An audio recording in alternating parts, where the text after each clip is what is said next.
This is America in the Morning from Westwood One. Good morning, I'm John Trout. It's Wednesday, July 31st, 2024. Here's what's coming up on America in the Morning. The Secret Service's acting director says it's indefensible that the roof in Donald Trump's attempted killing was unsecured. Sagar Meghani at the White House. Simone Biles and the U.S. women's gymnastics team capture gold. I'm Steve Futterman at the Summer Olympics in Paris.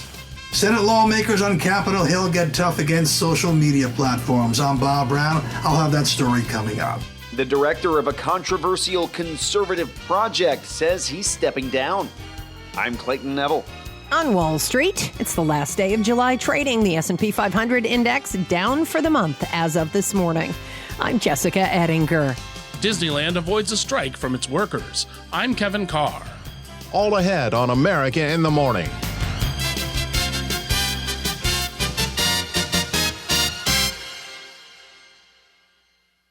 The acting chief of the Secret Service sat before Congress to answer questions about the attempted assassination of former President Trump. Correspondent Sagar Meghani reports. Ronald Rowe says he went to the Pennsylvania site, climbed on the roof, and laid in the shooter's position. What I saw made me ashamed.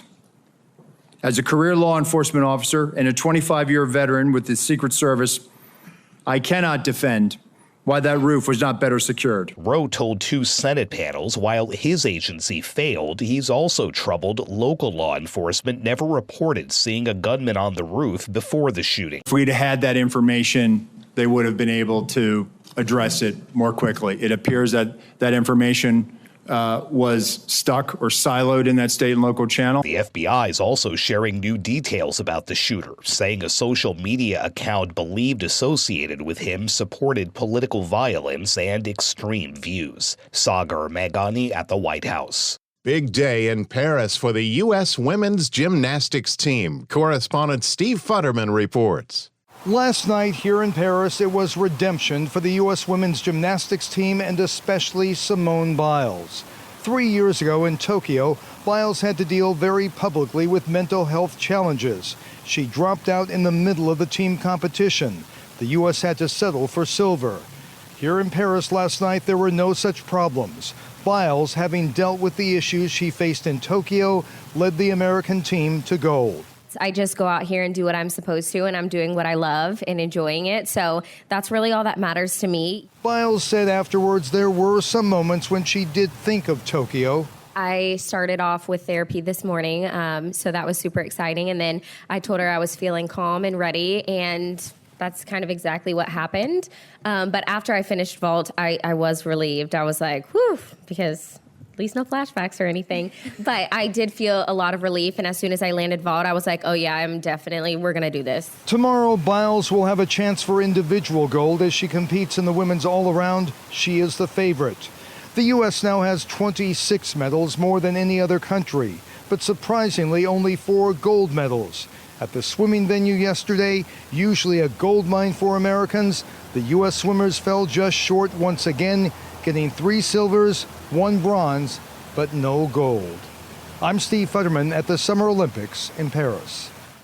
The director of the Heritage Foundation's controversial Project 2025 is stepping down. Correspondent Clayton Neville reports.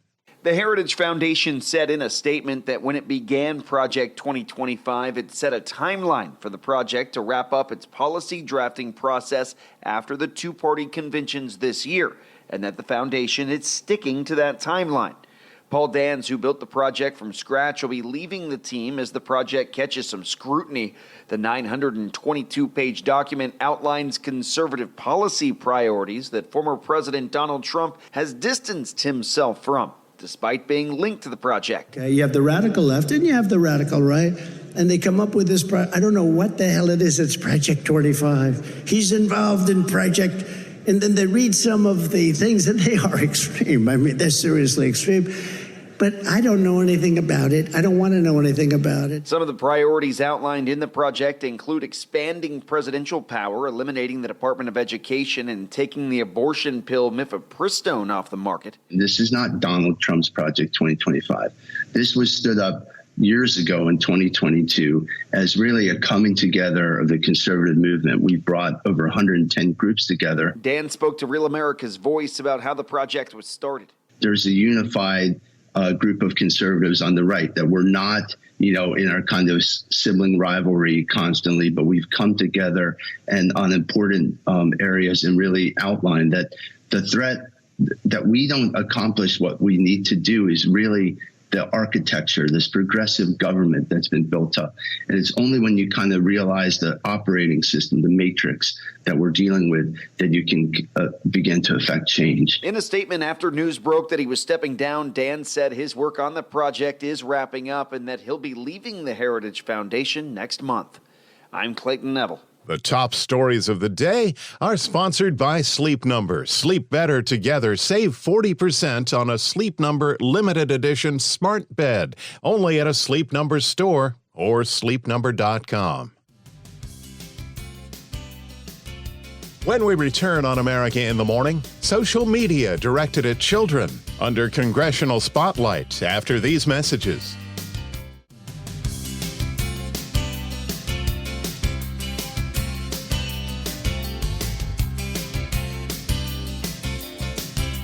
This is America in the Morning. What portions of the nation can experience extreme heat today? Here's AccuWeather.com meteorologist Adam Sandberry with the nation's forecast. A building heat dome will continue to expand across the plains in central United States today. Areas from eastern Montana and the Dakotas to the Ark-La-Tex region and central Mississippi River Valley can experience high temperatures of up to 15 degrees above historical average over the next few days. This will lead to an enhanced risk for heat-related illness as high temperatures soar well into the triple digits for areas impacted by the core of the heat, including states such as Kansas, Oklahoma, and northern Texas. On the outskirts of this heat dome will exist a severe thunderstorm threat across much of the Midwest and even into the Ohio Valley this afternoon and overnight tonight. Damaging wind gusts in excess of 70 miles per hour will be the main threat. However, large hail and isolated tornadoes also can't be ruled out, especially for southern Minnesota and Iowa. Seasonably hot and dry weather is also poised to impact much of the interior west through the middle of this week.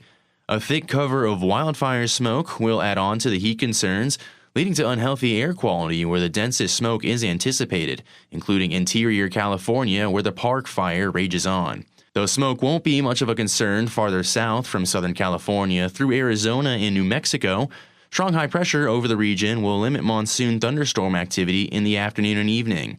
For much of the east, typical summertime warmth and humidity is expected with isolated afternoon and evening thunderstorms.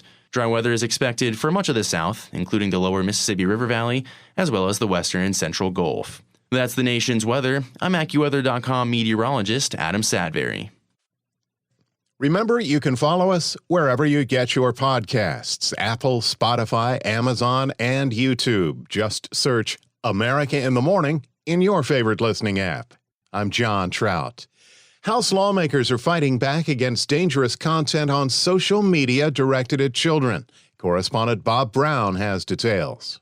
Considered to be the first such law with teeth, the Senate on Tuesday passing a bill which would help protect children from dangerous content on social media. Parents have long fought for laws which would protect their children from posts such as bullying and other platform-driven content which could be deadly. The bill is backed by parents of children who died by suicide after online bullying or have been negatively affected by online content. Connecticut Senator Richard Blumenthal co-sponsoring the bill. Social media platforms will be bound by a duty of care, legally required to exercise reasonable care to prevent their products from causing self-harm, suicide, eating disorders, substance abuse, and other harmful impacts. The bill would require online companies to ensure the highest possible safety standards are put in place to help protect children, many of them minors. The House may not be in a hurry to take up the measure, fearing privacy issues. The American Civil Liberties Union calling it a dangerous bill. I'm Bob Brown. According to Iran's Revolutionary Guard, Hamas leader Ismail Haniyeh has been assassinated in Tehran. Shortly after his death, Hamas put out a statement saying he was the victim of an Israeli airstrike and referring to Haniyeh as a martyr. In another statement, Hamas senior official Moussa Abu Marzouk said that the assassination will not go unanswered. Haniyeh was one of the people whom Israel had vowed to kill along with other leaders of Hamas over the group's October 7th attack. The now deceased political leader was in Tehran to attend Iran's president's swearing-in ceremony. Iran says the attack is under investigation. $1 billion. Settlement reached with Facebook and Texas. That and more when America in the Morning continues after these messages.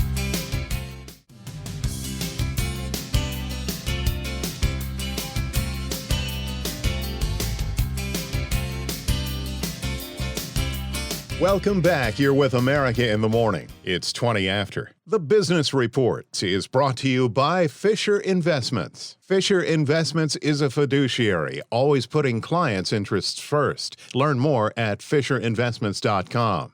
Here's CNBC's Jessica Ettinger. Wall Street opens this morning for the last day of July trading after a mixed day for stocks and a tech sell-off or some profit-taking yesterday.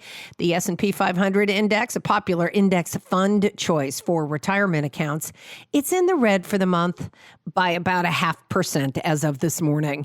Microsoft out with strong quarterly results after the closing bell last night, but shares were lower on softer cloud growth than expected. The Fed wraps up a meeting today on interest rates. No cut expected this afternoon, but maybe at the September meeting. And one economist that joined CNBC's anchors at the Olympics in Paris flat out said it is time to cut interest rates. We're too restrictive for an economy with an inflation rate of 2.5%. Moreover, if you looked at the New York Fed's multivariate core trend yesterday, 2.1%. There's an alternative metric where we measure the inflation like they do here in Europe. It's actually below 2%. It's time to cut rates. RSM economist Joe Busuelis on CNBC. Jeep parent company Stellantis ready to offer broad buyouts to U.S. salaried workers. There's a warning of possible job cuts there down the road. Olympic athletes who win medals don't win money from the Olympic Committee in Paris, but they can win money from their countries. Forbes says the U.S. is giving gold medal winners $37,500. USA Today reports U.S. silver medal winners get $22,000, bronze is $15,000. From Zuckerberg to the Lone Star State, it's a huge payout, Jessica. Facebook parent Meta paying the state of Texas $1.4 billion to settle a lawsuit over facial recognition for more than 10 years. The state claims Facebook ran facial recognition software on every picture uploaded to Facebook, and Texans didn't know it and didn't consent to it. This facial recognition privacy lawsuit in Texas over the unauthorized capture of personal biometric data. They say this is the largest settlement ever obtained from an action brought by a single state. But based on that settlement from Meta, it looks like they are ready to move forward and invest in Texas. And my understanding is that Meta did not necessarily admit any wrongdoing in the settlement. CNBC's Julia Borston. On today's watch list, it is the final day of June trading. We get lots of earnings, including from Facebook parent Meta. Boeing, Altria, AutoNation, Kraft Heinz, Marriott, MasterCard, and T-Mobile, just to name a few more. And there we have it, CNBC's Jessica Ettinger. Disneyland workers have averted a strike with a new contract. Correspondent Kevin Carr has details. There is some celebration this week at the happiest place on earth. Disneyland averted what would have been its first strike in 40 years when a union bloc representing 14,000 California park workers ratified a new contract on Monday. The contract delivers a 31% pay increase over 3 years. Workers will have a $24 minimum wage with seniority increases. Payment was a major sticking point for the unions because of the high cost of living in the community, Union Representative Anton Farnby told NBC News earlier this month. While we respect the fact that Disneyland have built their brand, they built it on the back of these workers. And we feel that the workers should be compensated and they should be earning a part of what has been built. Other concessions included flexible attendance policies and sick leave. I'm Kevin Carr. When we return on America in the Morning, El Chapo's son in trouble with the law after these messages.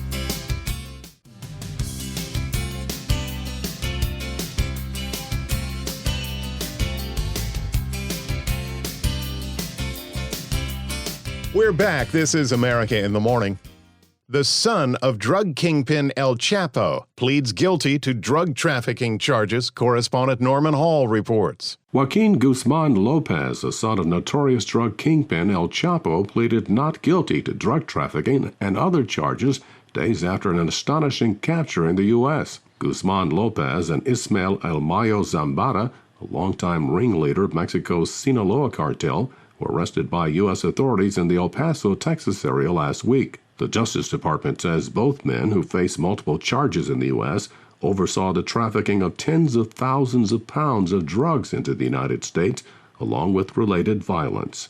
I'm Norman Hall. The U.S. is reinforcing its alliance with the Philippines. Correspondent Charles de Ledesma has that story. Washington's top diplomat and defense chief have announced $500 million in military funding to boost Philippine defenses and progress on a proposed military intelligence pact. Secretary of State Antony Blinken tells a news conference both allies renewed their concerns over China's continuing aggressive actions in the region. Both of us share concerns, and many other countries in the region share concerns as well, about some of the actions that the People's Republic of China has taken, escalatory actions in the South China Sea, the East China Sea, and elsewhere. And this is something that we heard much about from our colleagues at the recent ASEAN meetings. Earlier, Lloyd Austin had met with President Ferdinand Marcos Jr., who's fortified Manila's decades-old treaty alliance with Washington as tensions grow in the disputed South China Sea. Marcos has underscored the need for a U.S. military presence for Asian stability and peace. I'm Charles de Ledesma. It is the last day of July. Birthdays of note today. Entrepreneur Mark Cuban is 65. Country singer Zach Brown, 45. Race car driver Carl Larson is 31. America in the Morning for Wednesday, July 31st, 2024 is produced by Alexander Hinton. Our senior producer is Kevin Delaney. I'm John Trout. This is Westwood One.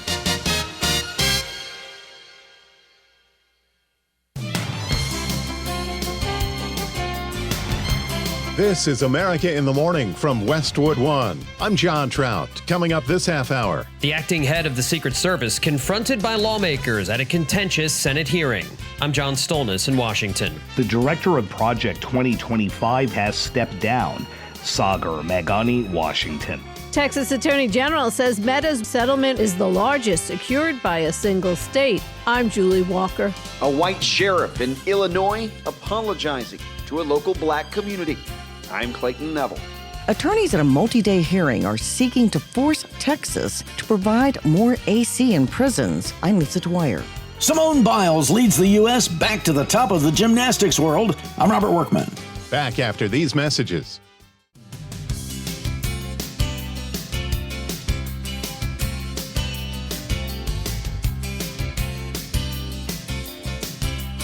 Welcome back, and thanks for listening. This is America in the Morning.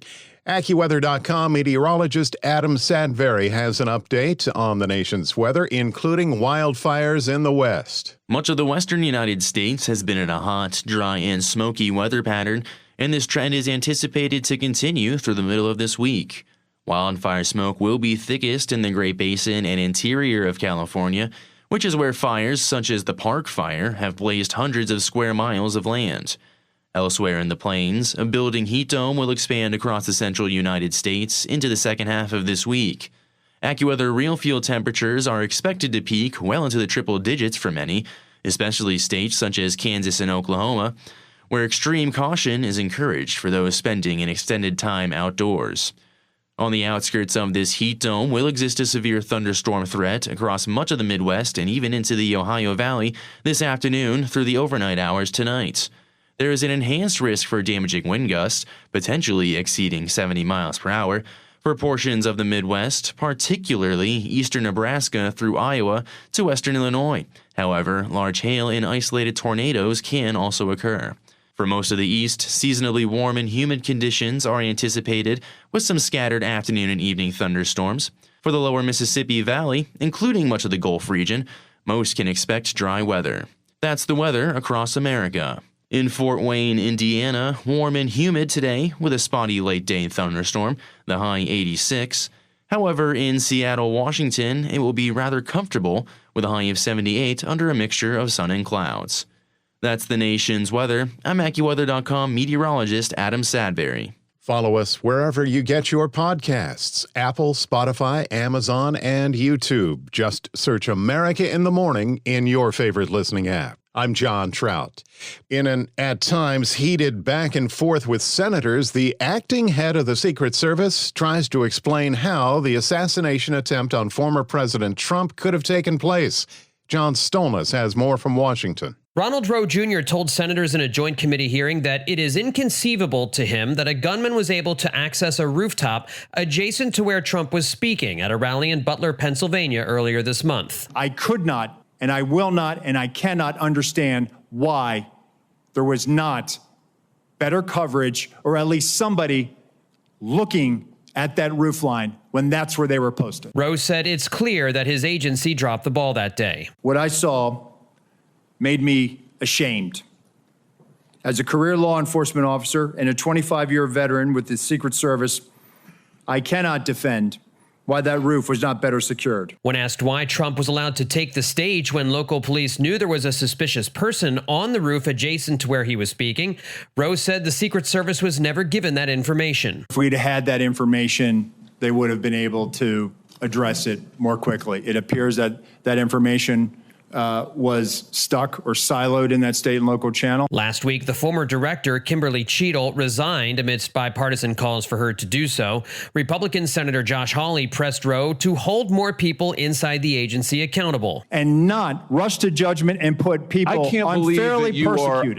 Unfairly persecuted? Unfairly, We've got people who are we dead. have to be able to have a proper investigation into this. Roe said they made the mistake of assuming local law enforcement was in better control of the situation and that they would not make that mistake again. FBI Deputy Director Paul Abate also testified, saying they appear to have found a social media profile that belongs to the shooter. There were over 700 comments posted from this account. Some of these comments, if ultimately attributable to the shooter, appear to reflect anti-Semitic and anti-immigration themes, to espouse political violence, and are described as extreme in nature. Abate said there still does not appear to be a clear motive for the shooting. John Stolnis, Washington. The medals continue to pile up for the U.S. at the Summer Olympics. Correspondent Gethin Coolball reports. The United States brought home 6 more medals on day 4 at the Paris Olympics, but only added 1 gold. The Americans' total of 26 leads all nations, but their 4 golds are tied for 4th most at the Summer Games. Japan has a games best 7 golds. China and Australia have 6, and France and South Korea 5. Great Britain also has 4. The lone gold of the day came courtesy of an all-time Olympic great as Simone Biles led Team USA past Italy and Brazil in the women's team gymnastics final. I did feel a lot of relief, and as soon as I landed vault, I was like, oh yeah, we're going to do this. The U.S. team, which also includes Jordan Chiles, posted a score of 171.296 points. I was like, oh, okay, like all she needs to do is just do her normal. So me jumping up and down was just like a relief, and from there on, she's the greatest of all greats, so I think it was kind of like, okay, we're about to really do this and just go out there and be us. For Biles, it's her 8th Olympic gold, surpassing Shannon Miller for the most by an American gymnast. In swimming, Regan Smith won silver and Catherine Berghoff bronze in the women's 100-meter backstroke. Bobby Fink took silver in the men's 800-meter freestyle, and the U.S. men earned a silver in the men's 4x200-meter freestyle relay. The U.S. women won bronze in rugby sevens, their first ever Olympic medal, after beating Australia 14-12 following Alex Cedric's long try and ensuing conversion. U.S. women's rugby sevens coach Emily Bidwell. I wouldn't do that game any differently. For Spiff to win that way, that moment should be getting played everywhere. On the pitch, the U.S. men's soccer team cruised to a 3-0 win over Guinea to reach the knockout round at the Olympics for the first time since 2000. A shocker on the tennis courts as American star Coco Gauff was eliminated in a third-round singles match by Donna Vekic of Croatia 7-6, 6-2. And the U.S. men's basketball 3-on-3 team lost their debut match at the Olympics to Serbia 22-14. Jimmer Fredette had 4 points. I'm Gethin Coolbaugh. The director of Project 2025 has announced he's stepping down. Correspondent Sagar Meghani reports. The Heritage Foundation says Paul Danz's departure as Project 2025 leader comes as planned after bringing together conservative groups to form a unified vision. But his exit comes with GOP nominee Donald Trump increasingly disavowing Project 2025 as Kamala Harris and top House Democrat Hakeem Jeffries pointed to the handbook as a sign of just how extreme another Trump administration might be. Their 900-page blueprint for a second Trump term will criminalize abortion care and impose a nationwide ban on reproductive freedom. Trump says he hasn't read it and knows nothing about it. His campaign says the project should not be associated with him in any way. Sagar Meghani, Washington. When we return on America in the Morning, lawmakers discuss adequate air conditioning for prisoners after these messages.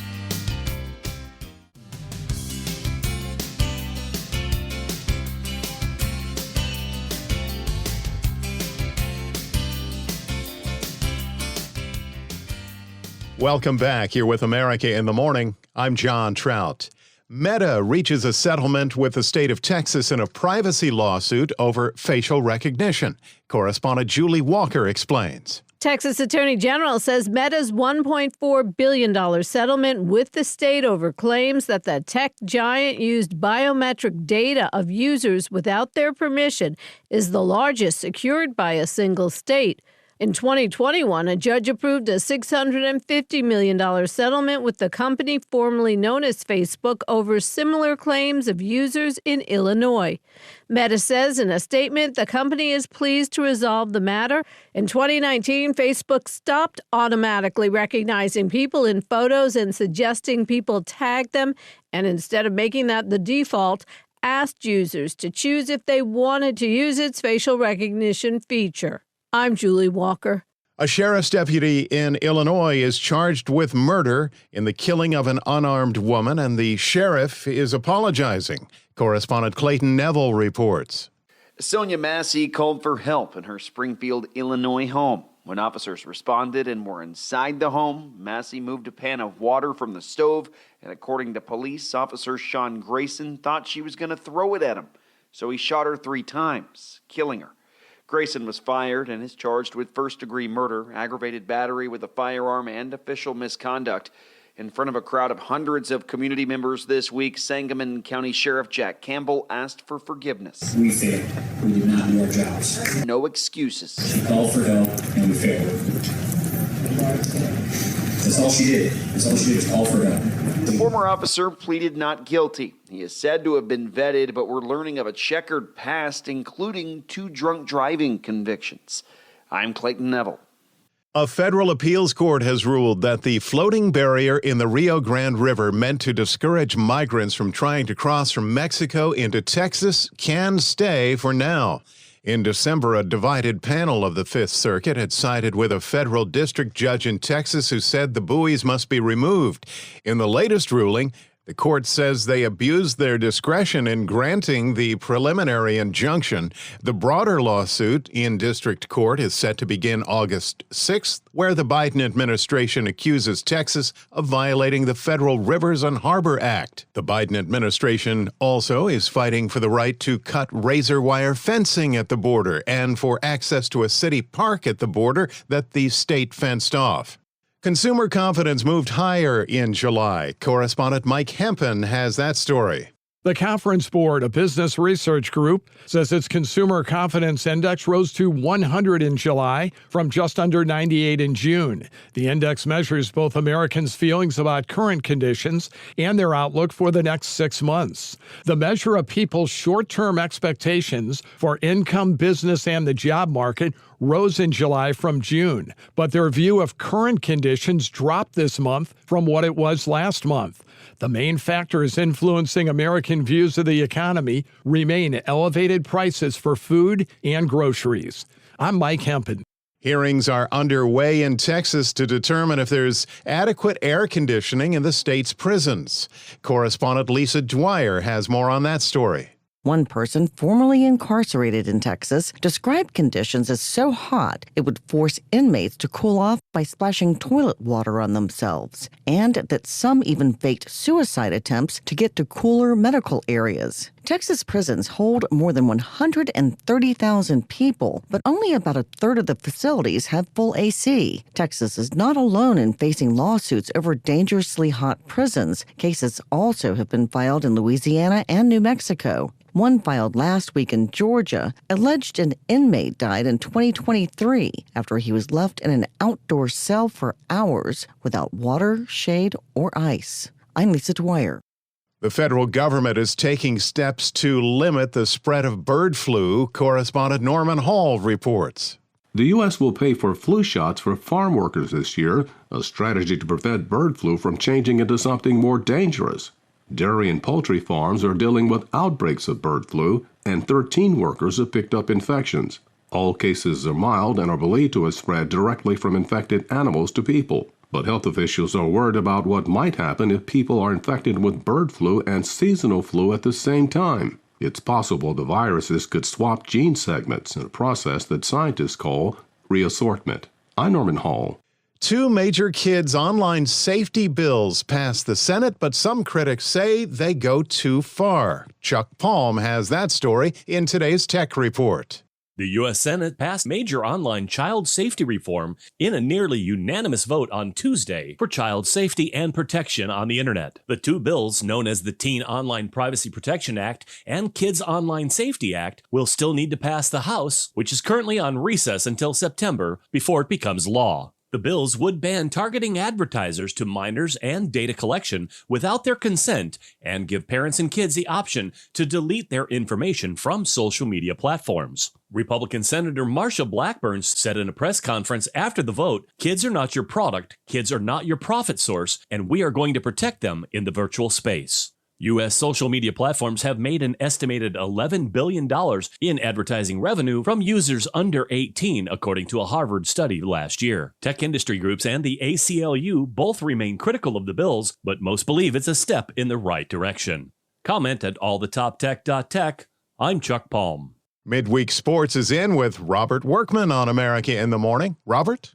At the Paris Olympics, Simone Biles led the U.S. gymnastics team to its fourth gold medal in the women's team final. I did feel a lot of relief, and as soon as I landed vault, I was like, oh yeah, we're going to do this. The U.S. posted the best score in all four exercises. That makes 8 medals now for Biles, the most ever by an American gymnast, 5 of them gold, and she's up for 4 more in the individual competitions. The U.S. picked up 3 silvers and a bronze in the pool yesterday, and a bronze in women's rugby sevens. That's the first rugby medal for the U.S. in 100 years. Medal count, Team USA now leads with 26, 4 gold, 11 silver, and 11 bronze. Baseball's trade deadline passed on Tuesday, but not quietly. By my count, 34 deals were consummated before the 4 p.m. Eastern deadline. Maybe the biggest right at the end is the Dodgers got righty Jack Flaherty from the Tigers. The other big-name starters on the market, Blake Snell, Tarek Skubal, Garrett Crochet, all stayed put. The struggling Marlins and White Sox were popular trade partners. Miami sending closer Tanner Scott to San Diego, lefty starter Trevor Rogers to Baltimore, outfielder Brian Delacruz to Pittsburgh, and first baseman Josh Bell to Arizona. Chicago sent lefty reliever Tanner Banks to the Phillies, shortstop Paul DeYoung to the Royals, and outfielder Eloy Jimenez to the Orioles. Only the Braves and the Rockies failed to strike a deal on deadline day. On the field, the Diamondbacks, who scored in each of the last 3 innings Monday night to wipe out a 6-run deficit, scored in the first 3 innings last night, including a 7-run second, and blistered the Nationals 17-0. Eugenio Suarez had 3 homers and 5 RBI, while Ryan Nelson teamed with Ozzie and Harriet on a 4-hitter. Mets blanked the Twins, a 2-hitter for Ismail Haniyeh and friends. Guardians shut out the Tigers. Gavin Williams and the McLeods fashioned a 4-hitter. Jose Ramirez hit his 243rd home run. He moves ahead of Albert Bell into second place on Cleveland's all-time list, less than 100 behind Hall of Famer Jim Thome. Yankees nipped the Phillies in 12 innings. Padres rallied past the Dodgers in 10. Cardinals crushed the Rangers' Tommy Pham with a grand slam in his return to the Redbirds. AL wins for the Orioles, Royals, Mariners, Rays, A's, and Angels. NL dubs for the Braves, Pirates, and Reds. That's Wednesday Sports. Thank you, Robert. When we return on America in the Morning, Netflix TV show creator heads to court after these messages.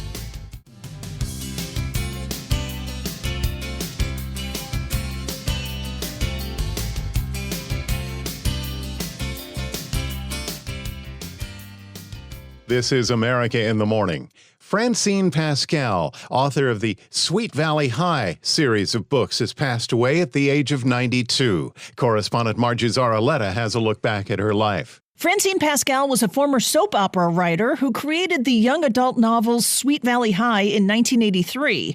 They followed the adventures of twins Elizabeth and Jessica Wakefield in a fictional Los Angeles suburb. More than 150 Sweet Valley High stories and spin-offs were written, with Pascal overseeing a team of ghostwriters. The book sold more than 200 million copies and inspired a TV series in the 1990s. Pascal also co-wrote the 1968 musical George M. I'm Archie Zaraletta. The popular Netflix series Baby Reindeer's creator says he will testify in a court case involving the show. Correspondent Kevin Carr has that story. Richard Gadd, the creator and star of the Emmy-nominated series Baby Reindeer, filed a legal declaration on Monday saying he was ready to go to court. The series, billed as a true story, stars Gadd as a version of himself being relentlessly stalked by a fan. You say this woman's stalking you? Yeah, like 6 months maybe. Why'd it take you so long to report it? I think she needs help. She comes to my work, my house. Viewers of the series tracked down a Scottish woman named Fiona Harvey, whom they believed it was based on. Claiming she is different from the character of Martha Scott in the series, Harvey has sued the studio Netflix for $170 million. In his declaration, Gadd maintains Baby Reindeer is a dramatic work of fiction that draws from events in his life rather than a precise recounting of reality. I'm Kevin Carr. America in the Morning for Wednesday, July 31st, 2024 is produced by Alexander Hinton. Our senior producer, Kevin Delaney. I'm John Trout. This is Westwood One.